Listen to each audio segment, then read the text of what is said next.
Let me raise the first question. When we first started talking about doing this, one idea that I had, because my book, the Angels and Ages, is very much about the 19th century. So I thought of giving an old-fashioned 19th century lecture by candlelight of the kind that Lincoln gave often and Darwin gave on occasion. But that seemed not so much like an old-fashioned lecture as an antiquated bore. So we decided to skip that. But if you'd allow me, let me put a proposition to you and get your response to it. Darwin is clearly around us, with us, beside us at every moment in our lives. I'm sure all of you saw this morning or yesterday morning the news of a new fossil, or actually a newly analyzed, though actually quite old, or relatively old fossil, Darwinus miscilli, I believe it's called, which has some of the features, 45 million years old, has some of the features of a lemur and some of a monkey, like many of my relatives too. And it's, on the one hand, it seems to be all about the vindication of Darwin. That is to say, it's a missing link.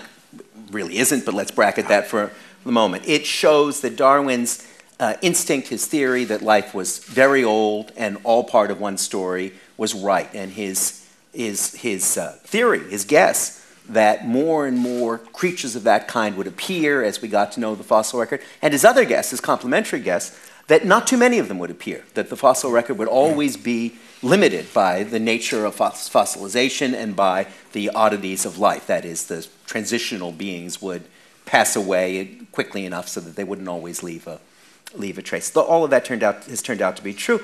And yet, at the same time, the dilemma that Darwinism seems to leave us in remains. That is, so what? It's a 45-million-year-old, not quite monkey, not quite lemur. We can't actually see it transitioning into being the kinds of creatures who are capable of having jokes, talking. I hate to see what's going on over my head right now. So what? There's a kind of this, on the one hand, there's a, oh my God aspect to that discovery. He was right. And there's a so what aspect to it. What does it mean? How does it possibly affect our lives as thinking, feeling beings? And one of the ways that whole question gets turned is on the question of whether there is such a thing as Darwinism. That's one of the ways it gets articulated.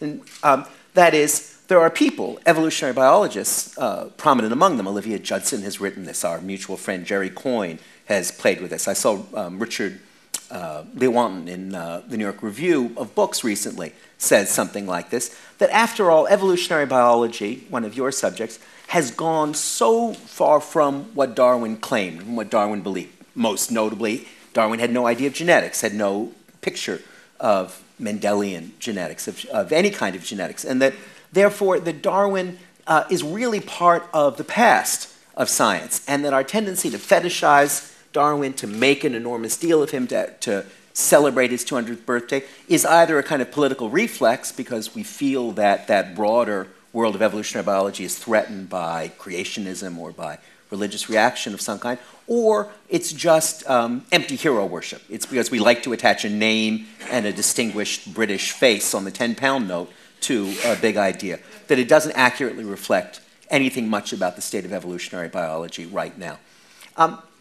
And the theme, one of the themes, and in a certain sense the thesis of my book, is that that's wrong, that we're right to talk about Darwinism, exactly because what Darwin gave us was not simply an algorithm, not simply a theory of the history of biology, but was, in his own beautiful phrase, a view of life.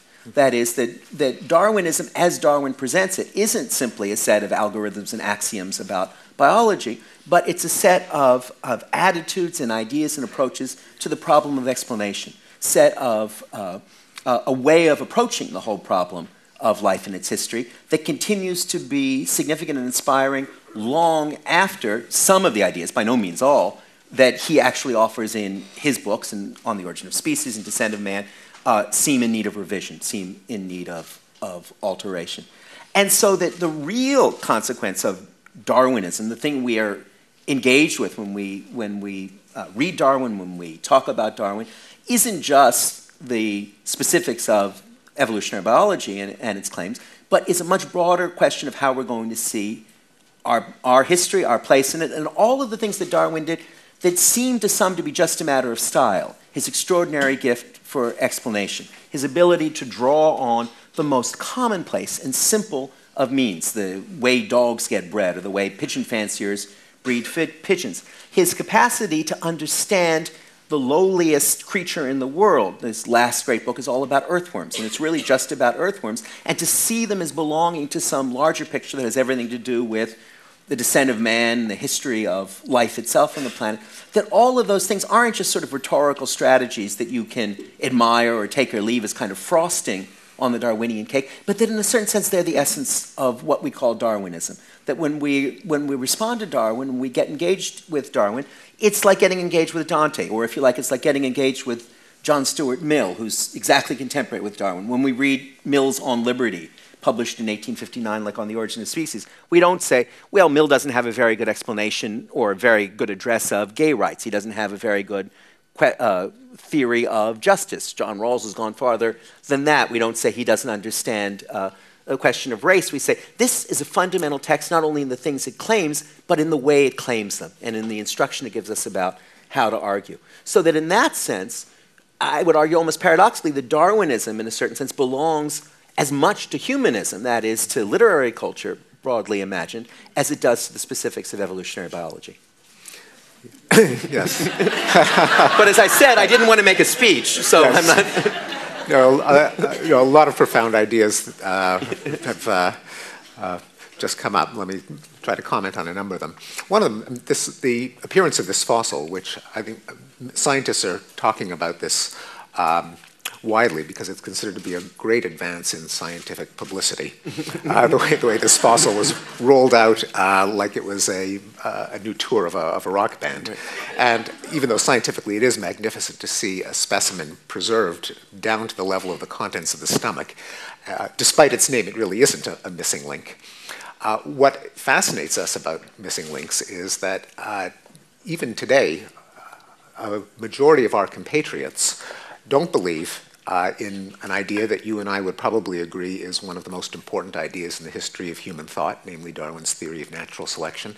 And one of the grounds for skepticism is the claim that you hear over and over again that no one has ever discovered a transitional fossil, which ironically is nowhere more false than in the case of Homo sapiens, where not only are there many transitional fossils, but before any of them had been found, Darwin correctly predicted that they would be found in Africa.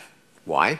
That's where the chimps live. And the chimps are morphologically the closest extant species to humans, displaying both the confirmation of the more general idea of evolution, namely that there were gradual transitions, therefore you do predict, if you're lucky, to find a transitional form.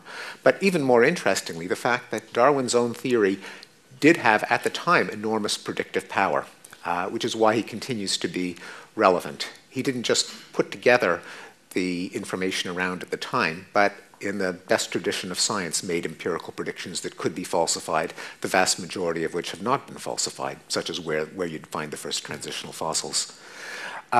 The question of Darwinism as a term is interesting, both linguistically, in the sense that even though I think there's some unfortunate aspects to it, as a linguist, I know it's a losing battle to debate it because once a name sticks, no amount of rational argument will lead to a replacement name if that's what everyone knows the theory by. I mean, the reason that scientists are a bit skittish about the term Darwinism is that it goes against the grain of science, which is that it isn't the guy that matters, it's the idea.